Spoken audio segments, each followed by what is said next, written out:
Hi everyone, welcome back to the channel. I hope everyone is well. If you're new to this channel and you've stumbled across my channel for the first time, if you have any questions regarding your game, please feel free to ask in the comment section, content, any aspect of the game.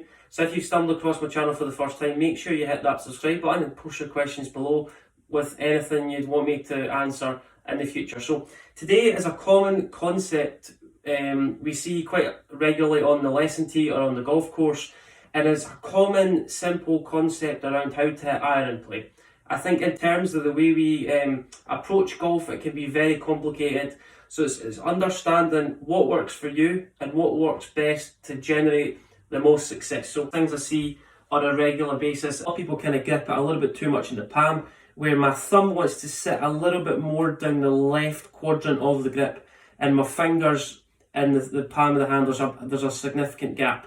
I don't really see too many knuckles in that left hand. The palm of my hand here, if you can see, there's kind of a big gap between my fingernails and also the palm of my hand. If you struggle with the club face open in the backswing, that can contribute to high shots. A lot of people grip the club slightly weaker, so I can see no knuckles on the left hand there. The thumb wants to sit down the left hand side. This is a lot of people take the club back in a relatively open position, so if you see the grooves on the club face are pointing too much up towards the sky, that would be square, where the toe of the club's pretty much points skyward. A slightly closed position where the grooves are pointing a little bit more down towards the ground.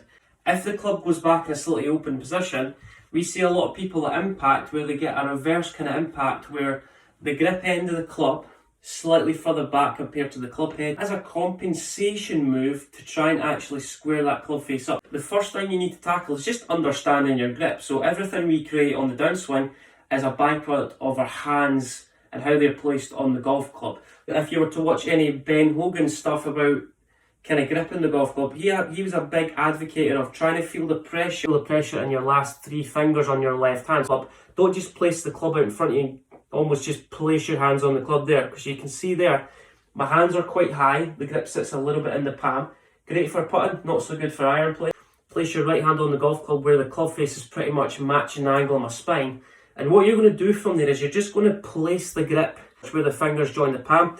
Hold up in front of us, put your left hand on the grip. An easy experimental drill to use is, if we were to try and get the left thumb a little bit more down the centre line of the shaft, or you can experiment where you put your left hand down the right hand side of the grip. Should pretty much point a little bit more towards the right hand side of the grip, where you can maybe see one or two knuckles in the left hand. Indication is if you're doing this right, see I create a V between my fourth finger and thumb. That should point, the middle of your chest, in the region of your right shoulder. Somebody that gets really weak, where that V is pretty the left shoulder. So just put your right hand on the club, make sure that this club face is nice and square. So put your right hand on the club, make sure the club face is nice and square. What you do is put your left hand on the club and just take your thumb and fourth finger off the club from there. You should just be able to hinge the club up and down, just applying a little bit of pressure in the last three fingers on your left hand.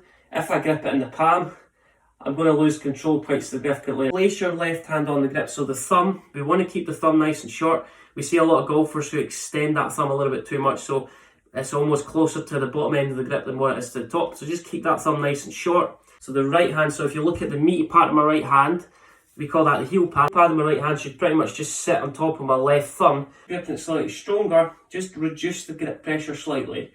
We're trying to feel like, instead of the club face getting a little bit too open, where the kind of toes a little bit lower than the heel, the toe of the club's a little bit more up towards the sky, pretty much tracing the alignment stick on the ground. And what we're going to do from there is try and get the toe of the club to work a little bit more towards the sky. We're slightly more flexed over, so it might start to fall down a little bit more towards the ground, where the club's a little bit more closed. Maybe back the knuckles on my left hand are pointing a little bit more down towards the ground. If I get the club face open, the knuckles are going to point pretty much towards the sky along the alignment stick. Kind of knuckles to the ground, that's going to allow the club face to close. Flatly wrist, the club face is going to be quite square. If I cup it, the club face is going to open. So hands pretty much tracking down the line of the cane. Club face is pretty much matching angle on my spine angle. Get too open, we want to get a little bit squarer to slightly more closed.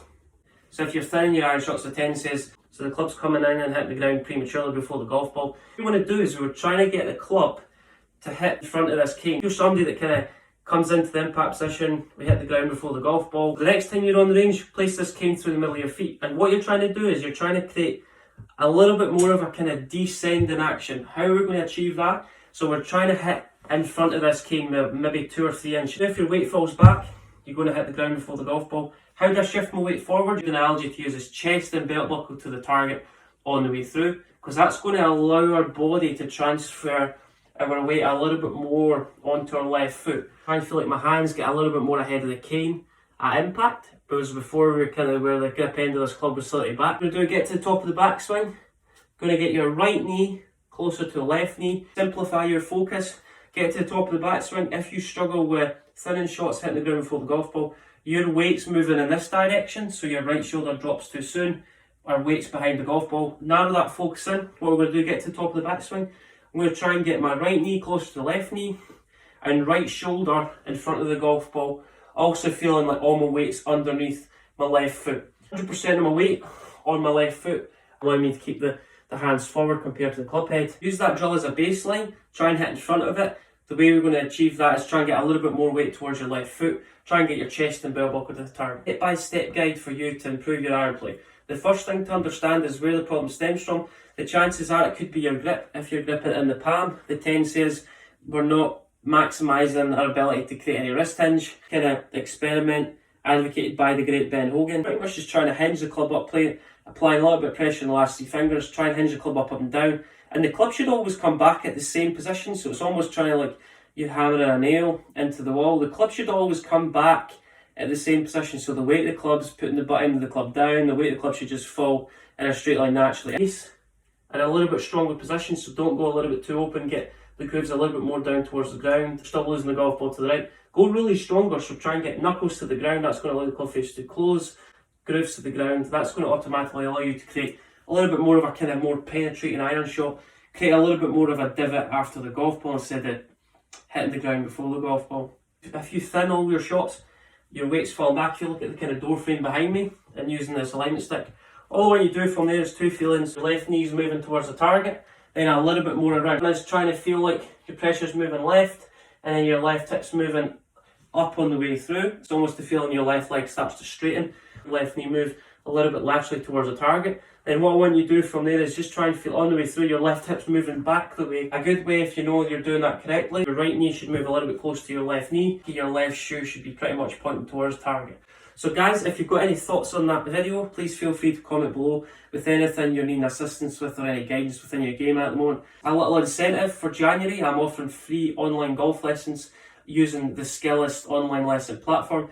If you want more information regarding that, get in touch, please message me. I'll send you a code. All you need to do is download the Skillest app, redeem the voucher. Once you redeem the voucher, the video from a face on and a down the line perspective of your golf swing, I can touch you within 2 working days, and just a slight description of what you need to work on. Correspond with any department again.